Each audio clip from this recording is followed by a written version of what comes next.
This is a further explanation to the answer on question 10 of the sample practice final. And I have it all in a Jupyter notebook, but I was running out of time to be able to do this one final part, so I just thought a video would be the best. So we have 4 signals, and we want to know what we can turn into a DC power supply. All right, and that means there needs to be some kind of DC signal inherent in each of these signals. And the important caveat here is you can't use a rectifier. So rectifying is kind of like an absolute value type function. So it doesn't matter that your average is 0. Absolute value will make it, your average non-zero. So you can do this intuitively at first, right? And notice that this signal, it goes from 0 to 1, back and forth, right? Despite a little maybe digitization error, right?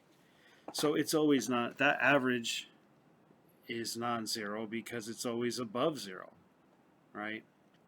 And that's just a triangle. That's easy to find the area, thus very easy to find the average. Here, we've got a square wave, and it spends half its time above 0 and half its time below at the same value, right? Plus 0.5, minus 0.5. So its average is 0. This is sine squared, but you didn't need to know that for the exam. You can just tell that it spends the same amount of area above 0 and the same amount of area below 0. So this averages out to 0 periodically.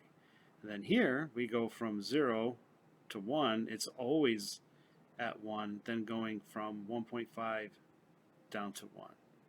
So this will have a non-zero A naught, right? This will be 0, that'll be 0, and this will be non-zero. So this can be DC because it's got you can filter out the DC component, or past the DC component. There's no DC here, no DC here. Again, unless you put it through a rectifier. And then here we have a lot of DC. Now, if we take the FFT, which you can't really do on the exam, except you can calculate the average of this. It's just a triangle, right? You can, by eye, calculate the average of this, by eye, calculate the average of this, and this, might be a little trickier, but you have the 1, because it's always a 1 offset, plus whatever's going on here. And that would be your first A naught, or the DC offset. And see at signal A here, it's 0.5. Here, it's 0. And here, it's 0. And here, it's 1.25. So the trick is we want to make a DC power supply. So once it goes through our system, we want to have a DC signal and reject everything else. And again, that's basically a low pass filter. All right. Now I'm going to draw an ideal one, okay, where I want to pass everything here and then do a brick wall, right? And what this means is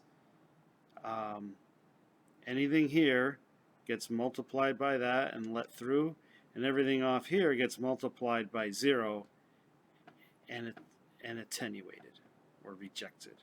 All right. So here, all right, if I do my low pass filter around DC, well, there's nothing really there. You might see a little something there, and that's really just an artifact of the calculation. All right. Again, here,